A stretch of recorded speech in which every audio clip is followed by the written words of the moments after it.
10 negara dengan IQ terendah di dunia seperti Senegal, Gambia, Gabon, Utopia biasanya adalah negara miskin dan negara yang mabuk agama, termasuk negeri Konoha.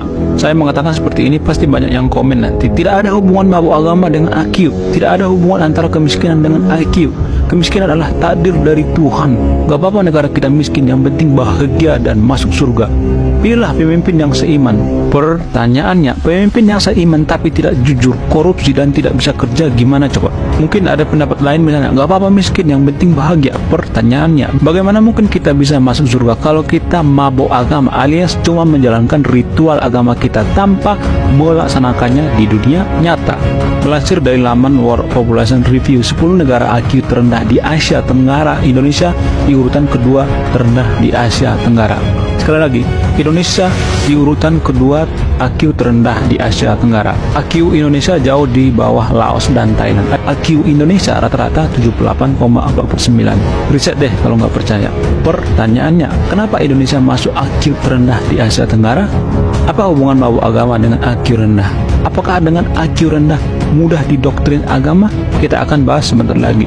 Kita kuliah nasionalisme sekarang. Negara yang mudah didoktrin atau mudah mabuk agama alias hanya menjalankan ritual agama tanpa pelaksanaan adalah biasanya negara yang IQ-nya rendah. Kenapa bisa seperti ini? Mereka berpikiran dan berprinsip hanya dengan ritual keagamaan mereka bisa masuk surga, padahal mereka tidak tahu Tuhan itu tidak sebodoh itu, kawan.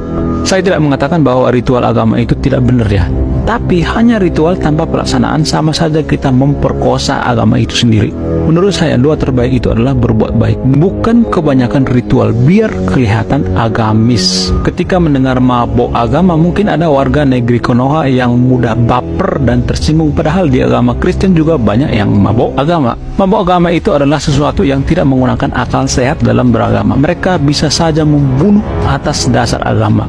Itulah alasannya kenapa kita sering melihat orang yang melakukan bom bunuh diri dengan dalil agama, padahal tidak ada agama dimanapun di dunia ini yang menyuruh umatnya untuk membunuh. Tapi kalau dosisnya sudah kebanyakan alias mabuk agama, mereka bisa saja sangat fanatik. Akal sehatnya jadi buta total. Buktinya saya tidak pernah menemukan orang yang mabuk agama itu yang ber-IQ tinggi. Justru yang IQ-nya di bawah rata-rata yang paling mudah didoktrin supaya dia bisa diperalat oleh oknum agama yang melakukan perintahnya walaupun perintahnya itu bertentangan dengan agama. Kalau misalnya orang yang IQ-nya di atas rata-rata kita doktrin dengan dalil agama untuk mengkafir-kafirkan agama lain misalnya, pasti dia protes dan bilang, semua manusia kan ciptaan Tuhan, kita tidak bisa berhak membunuh orang lain atas kebencian dan dalil agama. Karena apa? Karena IQ-nya tinggi dan akal sehat logikanya dipakai. Kita ambil contoh lain misalnya, biasanya di negara yang mabuk agama itu biasanya ada prinsip yang menyesatkan seperti pilihlah pemimpin yang seiman. Prinsip seperti ini hanya berlaku pada orang yang IQ-nya rendah dan yang lagi mabuk agama. Sekali lagi, prinsip pilihlah pemimpin yang seiman itu, prinsip seperti ini hanya berlaku pada orang yang IQ-nya rendah dan yang lagi mabuk agama. Kalau misalnya IQ-nya tinggi, pasti dibilang buat apa pemimpin yang seiman kalau tidak jujur, korupsi dan tidak bisa kerja dan lain sebagainya. Karena orang yang IQ-nya tinggi biasanya berpikir kritis dan independen. Sekali lagi, orang yang IQ-nya tinggi biasanya berpikir kritis dan independen. Tapi saya yakin prinsip pilihlah pemimpin yang seiman itu hanya berlaku di negeri Konoha, bukan di Indonesia. Saya yakin itu 100%, ya kan? Benar nggak? Jangan baper ya kan? Lalu bagaimana cara memberantas orang yang mabuk agama? Caranya adalah naikkan IQ, maka negara akan maju dan selamat dari mabuk agama. Kalau menurut kalian gimana?